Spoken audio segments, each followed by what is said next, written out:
اللہ من الشیطان الرجیم بسم اللہ الرحمن الرحیم اللہم صلی وسلم علی سیدنا محمد وعلی آلہ وعطرتہ وبارک وسلم رب اشرح لی صدری ویسر لی امری واحلل عقدۃ من لسانی یفقہوا قولی۔ قرآن پاک ہر دور میں راہ ہدایت عطا فرماتا ہے، اور ہم جب اس کی طرف توجہ کرتے ہیں تو ہر دور میں یہ اعجاز ہے قرآن کا۔ اعجاز کہتے ہیں معجزہ۔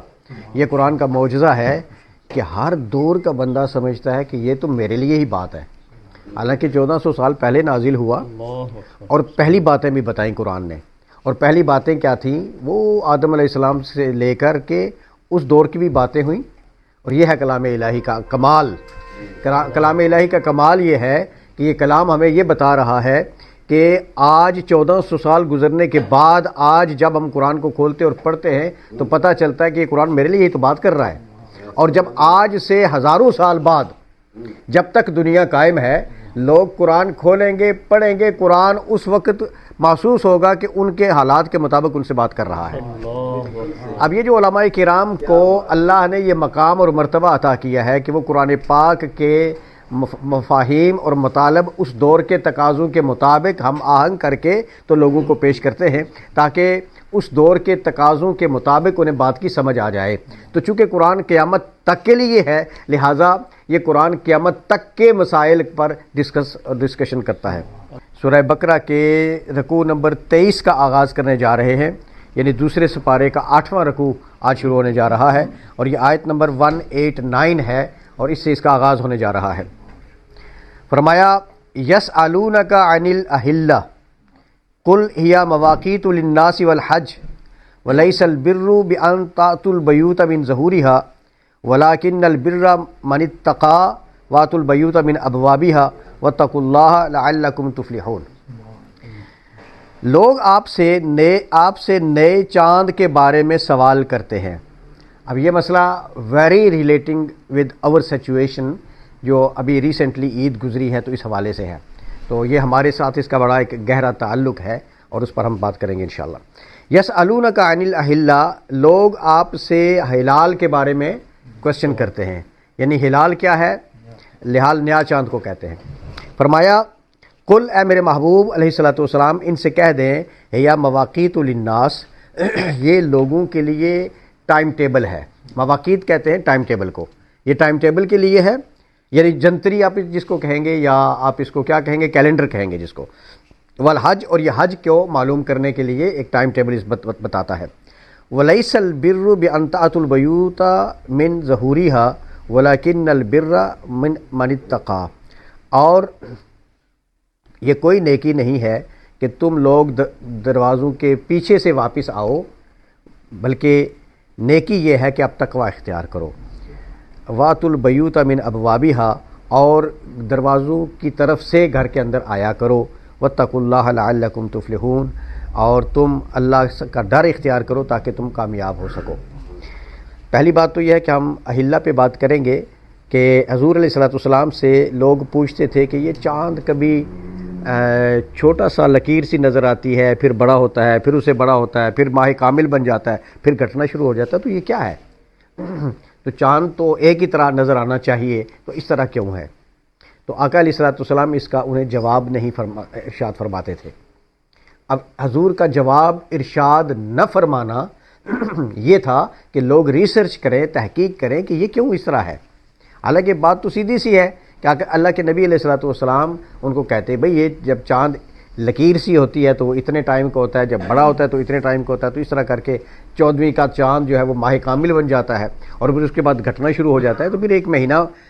تو اس بات کو رسول اللہ علیہ الصلوۃ والسلام نے ان سے کچھ ارشاد نہیں فرمایا، تو آیہ کریمہ نازل ہو گئی۔ تو آیہ کریمہ نازل ہوئی کہ یسألونک عن الأہلہ، آپ سے ہلال کے بارے میں سوال کرتے۔ اچھا ہلال کیا ہے؟ چاند پیدا ہوتا ہے، اور چاند پیدا ہونے کے بعد آج کے اس دور کے جو کیلکولیشنز ہیں ان کے مطابق جب چاند کی ایج 14 آورز سے اوپر ہوتی ہے اس وقت چاند ہلال بنتا ہے۔ 14 آور سے کم ہلال نہیں ہوتا، وہ محاق ہوتا ہے، اس کا نام محاق ہے۔ اور اس میں اگین کہوں گا اس میں کسی فقہ یا کسی مسلک کا یا کسی مکتب فکر کا کوئی عمل دخل نہیں ہے. بے شمار لوگ ایک فقہ کے اس چیز کو فالو کرتے ہیں، بے شمار لوگ دوسرے فقہ کے اس چیز کو فالو کرتے ہیں. لہٰذا کوئی چاند کے حوالے سے ہمارے درمیان امت مسلمہ میں افتراق نہیں ہونا چاہیے. مسئلہ مختلف فی ضرور ہے، اختلاف پایا جاتا ہے، افتراق نہیں ہے. بھائیو، دوستو، عزیزو، عید کا 2 دن میں ہونا اختلاف ہے، انتشار نہ بنائیں اس کو. نئے چاند کے بارے میں سوال کرتے ہیں. کل آپ فرما دیں یا مواقیت للناس والحج، یہ حج اور لوگوں کے لیے ٹائم ٹیبل کے لیے ہوتا ہے. چاند کا، ہلال کا گھٹنا اور بڑھنا یہ اس لیے ہوتا ہے کہ لوگ ٹائم ٹیبل فکس کریں اور حج کے لیے اپنے ٹائم کو طے کر لیں. وَلَيْسَ الْبِرُّ بِأَنْ تَأْتُوا الْبُيُوتَ مِنْ ظُهُورِهَا. اچھا، ایک اور بات یہ تھی کہ وہ لوگ جب حج کے لیے نکلتے تھے نا، تو اگر کوئی کام یاد آ جاتا، واپس گھر جاتے تو پھر دروازوں سے واپس نہیں جاتے تھے، گھر کے پیچھے جاتے، پچھلی دیوار توڑتے، اس کا سوراخ سا بناتے، اس سے اندر داخل ہوتے تھے. یہ انہوں نے اپنے طور پر ایک عبادت بنا رکھی تھی، اس کو وہ عبادت سمجھتے تھے. تو من گھڑت عبادات کا یہاں کلا کما کر دیا گیا ہے. اگر ہم بھی کوئی من گھڑت عبادت کرتے ہیں جس کا کوئی اصل نہیں ہے تو ہمیں اس کا بھی کلا کما کر دینا چاہیے. تو انہوں نے ایک من گھڑت عبادت ایسی بنا لی کہ حج کے لیے نکلے، کام یاد آ گیا یا کسی وجہ سے وہ ان کو راستے میں رکاوٹ ہو گئی، پھر واپس آنا پڑا، تو دروازوں سے اندر نہیں آتے تھے، پیچھے کی دیوار توڑتے اور اس سے اندر آتے. اب یہاں اس کے بارے میں کہا جا رہا ہے کہ لیس البر بان تأتوا البیوت من ظہورها. یہ کوئی نیکی نہیں ہے کہ آپ لوگ پیچھے والی دیوار توڑ کے گھر کے اندر داخل ہوں. ولکن البر من اتقى. نیکی تو یہ ہے کہ آپ تقوی اختیار کریں، آپ پرہیزگاری اختیار کریں، آپ اللہ کے ڈر اور خوف میں مبتلا ہوں، اس کا نام نیکی ہے. وَأْتُوا الْبُيُوتَ مِنْ أَبْوَابِهَا. آپ حج کر کے آؤ یا حج کرنے کے دوران ہی آپ کو کچھ مسئلہ بن جائے تو آنا چاہو تو آپ اپنے دروازوں سے اندر آ جایا کرو. اب ایک روایت تو یہ بھی ملتی ہے کہ ان کا یہ تھا کہ جب حج کر کے واپس آتے تھے تو بھی اس وقت وہ دروازوں سے داخل نہیں ہوتے تھے، وہ جو بیک ڈور جو ہوتا ہے یعنی پچھلی دیوار کو توڑ کر، ہمارے ہاں تو بیک ڈور بھی ہم نے بنائے ہوتے ہیں لیکن اس دور میں پچھلے دروازے نہیں ہوتے تھے، دیوار ہوتی تھی، تو وہ دیوار توڑ کر تو پھر اس سے اندر آتے تھے.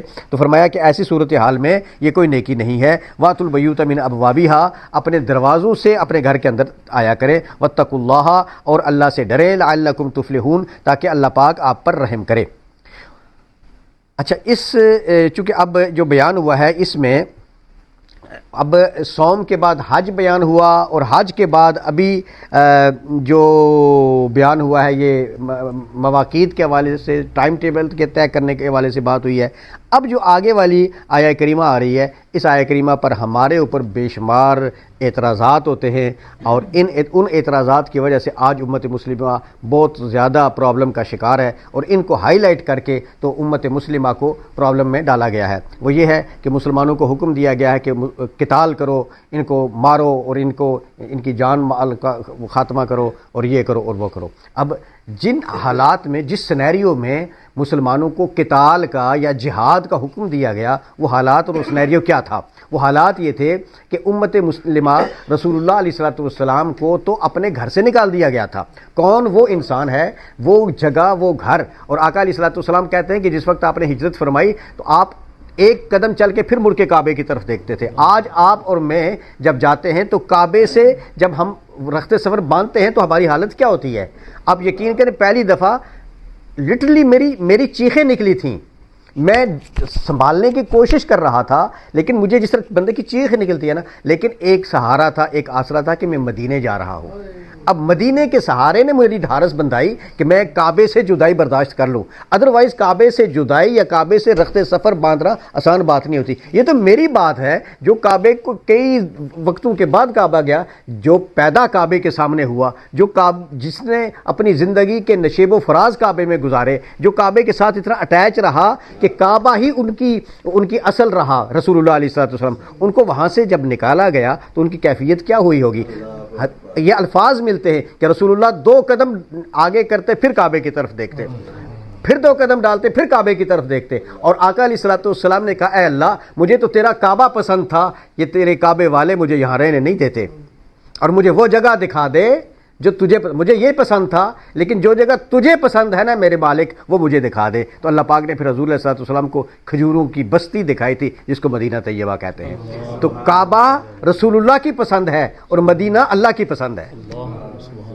مدینہ جہاں اپنے محبوب کا ٹھکانہ بنانا تھا نا اللہ نے، وہ جگہ اللہ کو پسند تھی. اس لیے اللہ تبارک و تعالیٰ نے کعبے سے جب رسول اللہ کی ہجرت فرمائی تو جگہ ایسی چوز فرمائی جو اللہ کو زیادہ، یعنی زمینوں میں سے جو سب سے زیادہ پسندیدہ جگہ ہے نا وہ رسول اللہ کو مدینہ طیبہ ہے.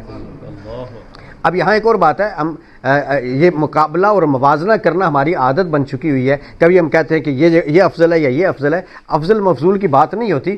بات تو یہ ہے کہ اللہ کو پسند مدینہ تھا، اس لیے مدینے کی مٹی کو اٹھا کر رسول اللہ کا خمیر تیار کیا گیا. یہ تو ہے نا کہ جہاں سے مٹی اٹھائی جاتی ہے وہاں سے خمیر بنتا ہے. تو مدینے سے پیار اس لیے ہے کہ اللہ کی محبوب ترین شخصیت تو محمد مصطفیٰ کی ذات ہے نا. تو اللہ نے اپنی محبوب ترین شخصیت کو جب وجود عطا فرمانا چاہا، اس کے لیے جو مٹی اللہ کو پسند تھی وہ مدینہ طیبہ کی مٹی تھی. جس جگہ کو رسول اللہ اتنا پسند کرتے تھے کعبہ کو، وہاں سے آپ کو جدائی اختیار کروا دی گئی. اب رسول اللہ علیہ السلام قتال و جہاد کی طرف نہیں جا رہے. پھر جب رسول اللہ علیہ السلام آپ نے وہاں جا کر اپنا پیغام عشق و محبت عطا فرمانا شروع کیا، لوگوں کو دائرہ اسلام میں داخل کرنے کے لیے دعوت دینی شروع کی. اب وہ لوگ یہاں بھی حضور کا پیچھا کر رہے ہیں، ادھر بھی معاف نہیں کیا تھا. شیب ابی طالب میں 2.5 سال حضور علیہ السلام کو قید رکھا گیا، اور وہ موقع تھا جب آقا علیہ السلام اور پورے خاندان کے پاس تو کھانے پینے کے لیے بھی کچھ نہیں تھا. کہتے ہیں کہ ایک اللہ اکبر ایک چمڑے کا ایک ٹکڑا ہوتا تھا جس کو بھگو کر اس کو منہ میں رکھ کر چوسا جاتا تھا بھوک مٹانے کے لیے، کہ تخیل میں خیال میں بھوک مٹ جائے. وہ چمڑے کا وہ جو ٹکڑا تھا اس کو بھگو دیا جاتا، اس کو منہ میں رکھ کر چوسا جاتا. اور پھر یہ کیفیات تھیں. شیب ابی طالب کی وہ شیب ابی طالب ایک گھاٹی ہے، اور اس میں جب محصور ہوئے نا آقا علیہ الصلوۃ والسلام، تو جو مشکل ترین حالات اس وقت میرے اور آپ کے نبی علیہ الصلوۃ والسلام پر گزرے وہ ناقابل بیان ہیں. تو پھر کیا ہوا کہ اس کیفیات میں اللہ کے نبی علیہ الصلوۃ والسلام پر اتنی زیادہ پابندیاں، اتنی زیادہ مشکلات برداشت کرنے کے بعد جب مدینہ پہنچے تو مدینہ طیبہ میں بھی آقا علیہ الصلوۃ والسلام سے پھر کیا ہوا کہ حضور علیہ الصلوۃ والسلام کا پیچھا کیا گیا، ان کے ساتھ ناروا سلوک اختیار کیا گیا. ان ساری کیفیات میں جب وہ لوگ اٹیک کرتے، حملہ کرتے، تو اب مسلمانوں کے پاس تو چارہ کار ہی کوئی نہیں تھا کہ مسلمان بھی اپنی ایک فوج بنا کر، مسلمان بھی اپنا ایک پورا سلسلہ بنا کر تو ان کے سامنے آتے اور کہتے کہ اگر آپ لوگ ہمارے ساتھ لڑنے کے لیے آ رہے ہو تو پھر آ جاؤ، ہم لڑنے کے لیے تیار ہیں. کبھی بھی رسول اللہ علیہ الصلوۃ والسلام اٹیک کرنے کی غرض سے جنگ کرنے کے لیے نہیں گئے. جب وہ آ رہے تھے تو پھر آپ نے اپنا قافلہ تیار فرمایا ہے. تو میں یہ عرض کر رہا تھا کہ یہ وہ آیہ کریمہ ہے، پہلی آیہ کریمہ ہے، فرسٹ آیت، جس میں قتال کو جائز قرار دیا گیا، جس میں مسلمانوں کو جہاد کا حکم دیا گیا. بسم اللہ الرحمن الرحیم، آیت نمبر 190. وَقَاتِلُوا فِي سَبِيلِ اللَّهِ الَّذِينَ يُقَاتِلُونَكُمْ وَلَا تَعْتَدُوا. اچھا فرمایا کہ اور قتال کرو اللہ کے راستے میں، الَّذِينَ يُقَاتِلُونَكُمْ، ان لوگوں کے ساتھ جو تمہارے ساتھ قتال کرتے ہیں، وَلَا تَعْتَدُوا، اور تم حد سے مت بڑھنا. اب دیکھا نا کتنی، اگر تو کسی کو یہ خیال آئے کہ قرآن نے جو حکم دیے ہوئے نا ان حکموں کے مطابق جو جہاد اور قتال کے معاملات ہیں ان پر اگر ان آیات پر غور کیا جائے تو یہ آیات تو انسانیت کی بقا کے لیے ہیں. میں مسلمان تو مانتے ہی ہیں بقا کے لیے ہے، لیکن میں ان لوگوں کو کہنا چاہ رہا ہوں کہ ذرا غور تو کرو کہ قرآن کیا رہا ہے. وقاتلوہم، ان سے قتال کرو لیکن آپ نے حد سے تجاوز نہیں کرنی. وہ آئیے اس حد پر بھی ہم گفتگو کرتے ہیں. رسول اللہ صلی اللہ تعالیٰ علیہ وآلہ وسلم نے یہ ذہن میں رکھیے گا کہ اللہ کے رسول علیہ الصلوۃ والسلام نے جب جہاد کا اسلام کا جو پیغام دیا اور لوگوں نے ان کے ساتھ مخالفتیں کی، اور رسول اللہ علیہ الصلوۃ والسلام کے 10 سالہ دور میں جتنی جنگیں ہوئیں ان میں دونوں طرف سے جو لوگ مارے گئے ان کی تعداد ہے 1014. 10 سال میں جتنے مسلمانوں کے جہاد ہوئے نا ان جہادوں میں ٹوٹل جو لوگ مارے گئے ان کی تعداد 1014 تھی. اب جب 1014 کی تعداد تھی تو جن میں 255 مسلمان تھے اور 759 وہ غیر مسلم جو تھے وہ مارے گئے. اب توجہ ہے آپ کی، توجہ میری طرف رکھیے گا. 255 مسلمان شہید ہوئے. کتنے؟ توجہ ہے، 255 شہید ہوئے، اور جو دوسرے مارے گئے تھے کفار ان کی تعداد 759. یہ 10 سال میں. دوسری طرف آج کل کی ترقی یافتہ اقوام کا کارنامہ یہ ہے کہ پہلی جنگ عظیم جو 1914 سے 1918 تک تھی، توجہ پچھلی صدی کی بات کر رہا ہوں، 1914 سے 1918 تک تھی، اس جنگ عظیم میں 10 سالوں میں 65 ملین لوگوں کو ختم کیا گیا. 1400 سال پہلے کے قتال اور جہاد میں 1014 10 سالوں میں 1014 لوگ مارے گئے. جس اسلام کو ٹیررزم کے ساتھ جوڑا جا رہا ہے نا کہ مسلمان ٹیررسٹ ہیں اور ٹیررزم اسلام اور یہ جہاد کی باتیں کرتے ہیں اور اس قتال کی آیات قرآن میں موجود ہے، میں اس حوالے سے اس سینیریو میں بات کرنے جا رہا ہوں کہ 10 سالوں کے اندر جو رسول اللہ کے دور میں جو جنگیں اور جو غزوات ہوئے، ان غزوات میں 1014 لوگ ٹوٹل مارے گئے، جن میں سے 255 مسلمان شہید ہوئے تھے اور 759 جو تھے وہ غیر مسلم مارے گئے تھے. لیکن 10 سالوں میں جو دوسری جنگ عظیم تھی جو 1914 سے 1918 تک، یعنی 100 سال پہلے، 100 سال اور کچھ سال پہلے کی بات ہے، 65 ملین لوگوں کو مارا گیا. یہ جو ہیچنسن کا انسائکلوپیڈیا اس کی بات میں عرض کر رہا ہوں. ارے آپ جس کسی کو حوالہ چاہیے ہوگا حوالہ لیتے جائیں، لکھ لیں، ریسرچ کریں، تحقیق کریں. 65 ملین لوگ مارے گئے. اب اسلام ٹیررزم کی بات کرتا ہے یا ٹیررزم کی بات وہ لوگ کرتے ہیں جو اسلام کے مقابلے میں آ رہے ہیں؟ ٹیررسٹ وہ ہیں یا اسلام ٹیررسٹ ہے، مسلمان ٹیررسٹ ہے؟ اب جن لوگوں نے 65 ملین لوگوں کو تہہ تیغ کر دیا، ان پر تو آج کا میڈیا ان کو تو ٹیررسٹ ہونے کی بات نہیں کر رہا، لیکن جنہوں نے 10 سالوں میں اپنے دفاع کے لیے جنگیں کی، اپنے دفاع کے لیے جنگیں کی، ان پر آپ لوگ اتنا بڑا الزام لگا رہے ہو. یہ لوگ تو اپنے دفاع میں بات کرتے تھے. جب کوئی اٹیک کرتا تھا تو مسلمان اب کیا کرتے؟ اب جنگ بدر دیکھیں، جنگ خندق دیکھیں، غزوہ تبوک اور یرموک، یہ سارے مارکوں کا مطالعہ کریں نا، یہ کہاں ہوتے رہے ہیں؟ وہ لوگ اٹیک کے لیے آتے تھے اور مسلمان اپنے دفاع کے لیے جاتے تھے. تو اس کیفیت میں بھی 10 سالوں میں اتنے لوگ ہوئے اور انہوں نے کتنے لوگوں کو تہہ تیغ کیا. لیکن ٹیررزم جو ہے وہ اسلام ٹیررزم کا درس دے رہا ہے. فرمایا قاتلوا فی سبیل اللہ الذین یقاتلونکم، اور قتال کرو ان لوگوں کے ساتھ جو لوگ تمہارے ساتھ قتال کرتے ہیں. تعتدوا، اور تم حد سے مت بڑھنا. وہ حد کیا ہے؟ وہ حد یہ ہے زیادتی نہ کرنا. اور زیادتی کیا تھی؟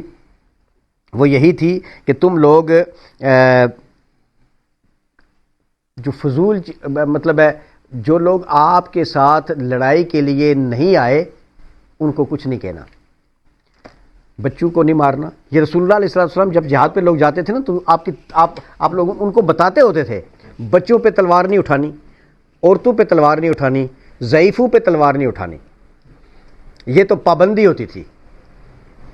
اس کے بعد جو مسافرین، اگر آپ کے ساتھ مسافر اگر آپ کے ساتھ وہ لڑنے والے نہیں ہیں تو ان کے ساتھ کچھ نہیں کرنا آپ نے. 4 ہو گئے.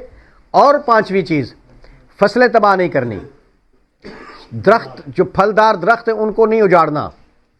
یہ تعتدوا میں آتا ہے کہ تم حد سے نہیں گزرنا. یہ حد مقرر ہو گئی تھی. آج غزہ کی ہی صورتحال لے لیں، چھوڑیں باقی بھول جائیں، غزہ کی صورتحال لے لیں.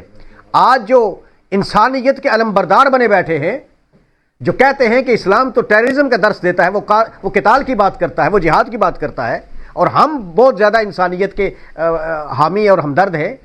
آج انہوں نے کیا کیا ہے؟ آپ نے دیکھا ہوگا کہ انسانوں کے جسم کے چیتھڑے آسمانوں کی طرف گئے ہیں. آپ نے کٹتے ہوئے بچے، میں نے ایک بچے کا دیکھا ہے کہ وہ ایک بچہ اپنے بھائیوں کی یا اپنے عزیزوں کی لاشیں وہ ٹکڑے اکٹھے کر کے تو وہ اس میں ڈال رہا تھا، ایک کفن میں ڈال رہا تھا. ایک بچی جس کے اوپر وہ چھت گرنے والا تھا، ایک کتا آیا اور بھاگ کر اس کو اٹھا کر لے گیا اور پھر وہ چھت نیچے گری. اب دیکھ نہیں رہے یہ سوشل میڈیا پر؟ یار کوئی حد ہے اس وقت بھی؟ ہو کیا رہا ہے؟ اور اس کے علاوہ اگلے صورتحال دیکھیے،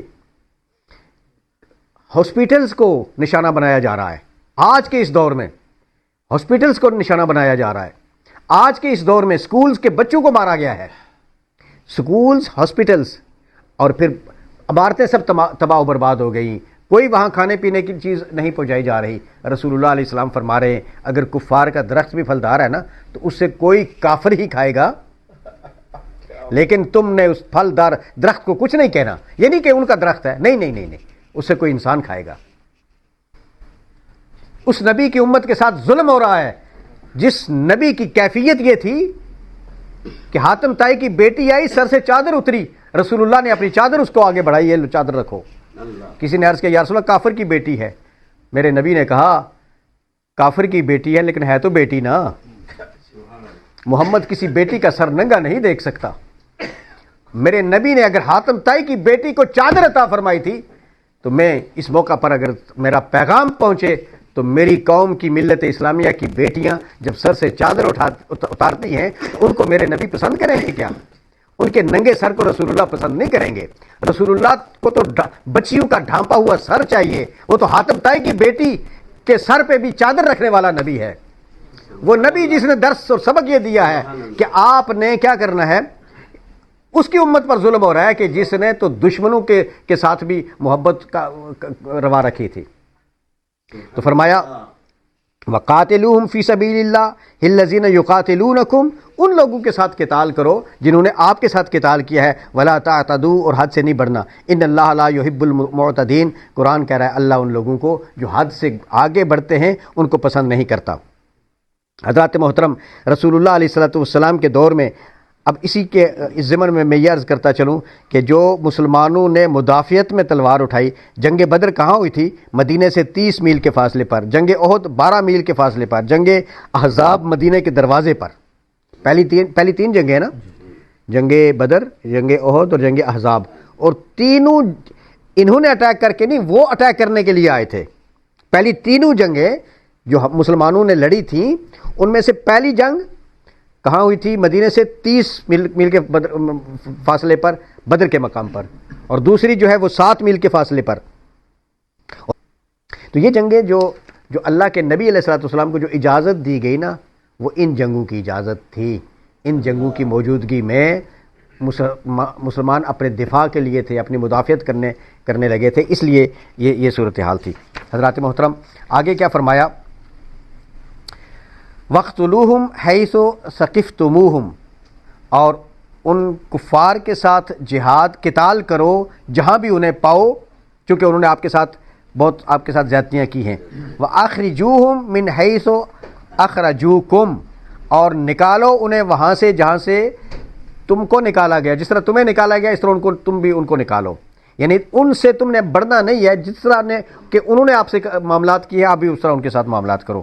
والفتنہ تو اشد من القتل، اور فتنہ جو ہے یہ قتل سے بھی زیادہ سخت ترین ہے۔ ولا تقاتلوہم عند المسجد الحرام حتی یقاتلوکم فیہ، اور مسجد حرام کے پاس ان سے جنگ مت کرو یہاں تک کہ وہ خود تم سے وہاں جنگ کرنے لگیں۔ جب جنگ کرنے لگے تو دفاع تو تم نے کرنا ہی ہے نا، تو تم اس دفاع کرو گے۔ فَإِنْ قَاتَلُوكُمْ فَاقْتُلُوهُمْ، اور اگر وہ تمہارے ساتھ قتال کرتے ہیں تو پھر تم بھی ان کے ساتھ قتال کرو۔ كَذَلِكَ جَزَاءُ الْكَافِرِينَ، اور کافروں کی یہی جزا ہے۔ فَإِنِ انْتَهُوا فَإِنَّ اللَّهَ غَفُورٌ رَحِيمٌ، پھر اگر وہ باز آ جائیں تو اللہ تعالیٰ بخشنے والا ہے اور بہت زیادہ رحم فرمانے والا ہے۔ وَقَاتِلُوهُمْ حَتَّى لَا تَكُونَ فِتْنَةٌ وَيَكُونَ الدِّينُ لِلَّهِ، اور قتال کرو یہاں تک کہ فتنہ ختم ہو جائے اور دین اللہ کے لیے خالص ہو جائے، یعنی اس وقت تک تم قتال کرو جس وقت تک دین خالص ہو جائے، فتنہ ختم ہو جائے۔ فتنہ اور فساد، یہ فتنہ کے بہت سارے معانی ہیں، اب اس پر بات کریں گے، بہت طویل بات ہو جائے گی۔ تو فتنہ کے حوالے سے فرمایا گیا کہ اشد من القتل، یہ تو قتل سے بھی زیادہ بری بات ہے۔ اب فتنہ میں کیا ہوتا ہے؟ فتنہ کیا ہوتا ہے؟ تھوڑی سی بات کر لیتے ہیں، چلو۔ فاتانہ کا مطلب ہوتا ہے ذہن۔ اب کہتے ہیں نا یہ بندہ بڑا ذہین و فتین ہے، اور فتنہ یہ ہوتا ہے کہ جب کوئی آدمی اپنی ذہن سے کوئی چیز اختراع کر کے کوئی ایسی چیز پھیلا دے جس میں لوگ انوالو ہونا شروع ہو جائیں، جس میں لوگ انوالو ہونا شروع ہو جائیں، اس کے ذہنی اختراع کی وجہ سے لوگ اس کو فالو کرنا شروع کر دیں، اس کو فتنہ کہتے ہیں۔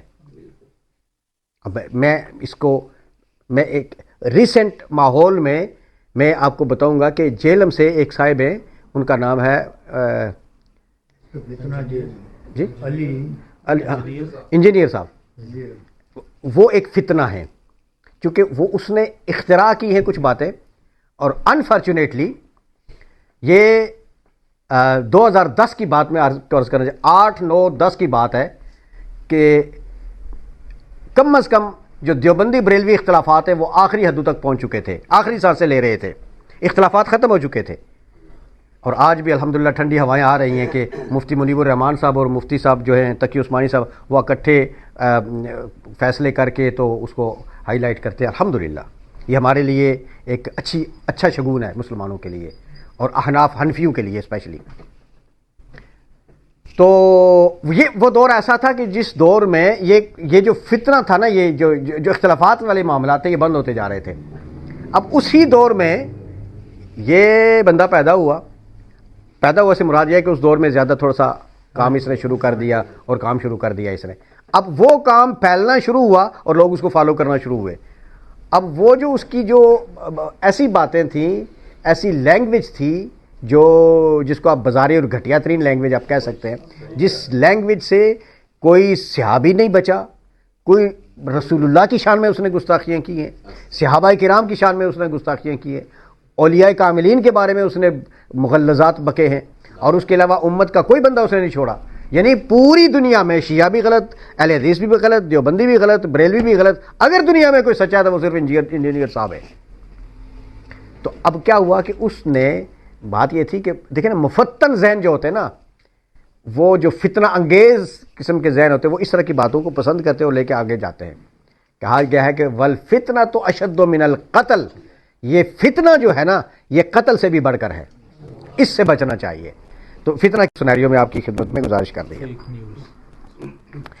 وقاتلوہم حتی لا تکون فتنہ ویکون الدین للہ، اور دین خالص ہو جائے اللہ کے لیے۔ فإن انتہوا، اور اگر وہ باز آ جائیں، فلا عدوان الا علی الظالمین، تو ظالموں کے سوا کسی پر دست درازی جائز نہیں ہے۔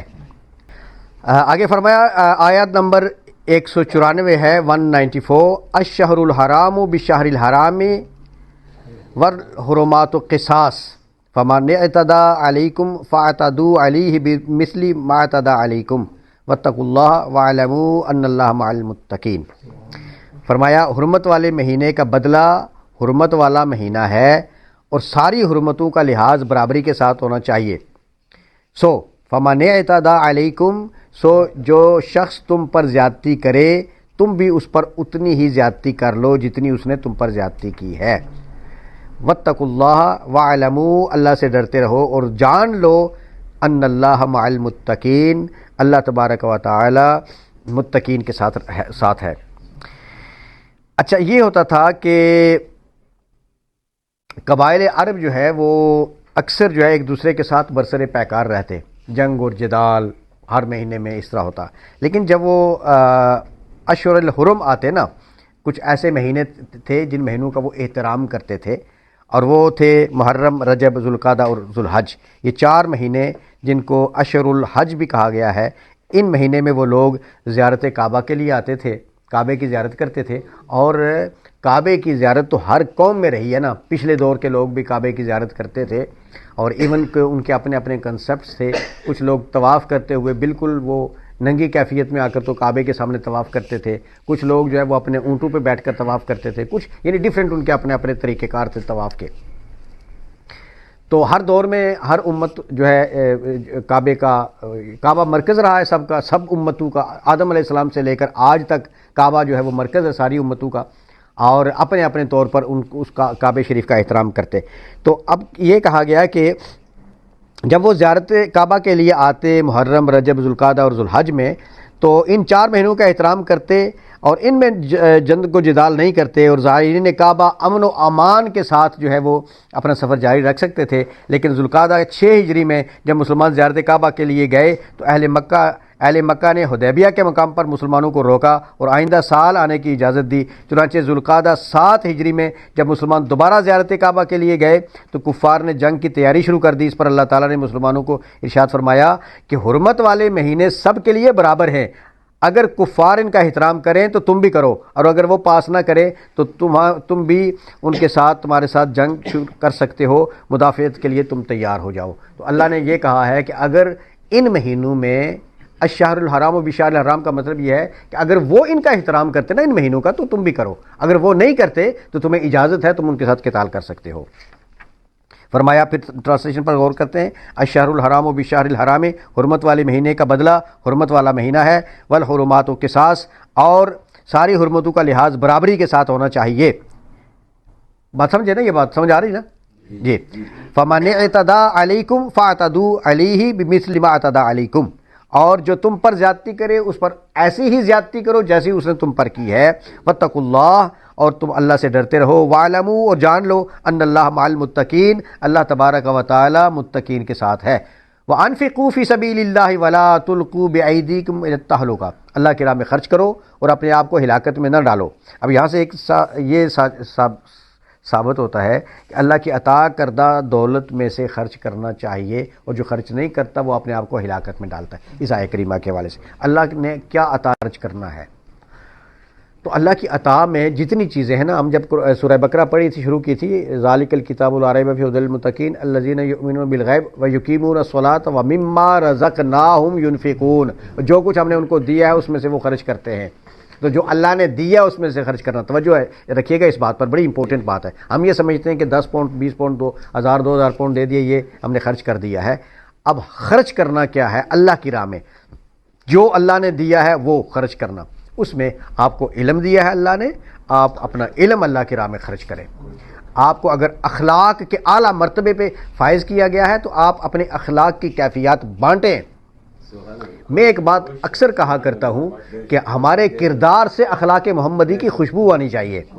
ہمارا کردار ایسا ہونا چاہیے کہ دیکھنے والا یہ کہ یہ محمد مصطفیٰ کا امتی ہے۔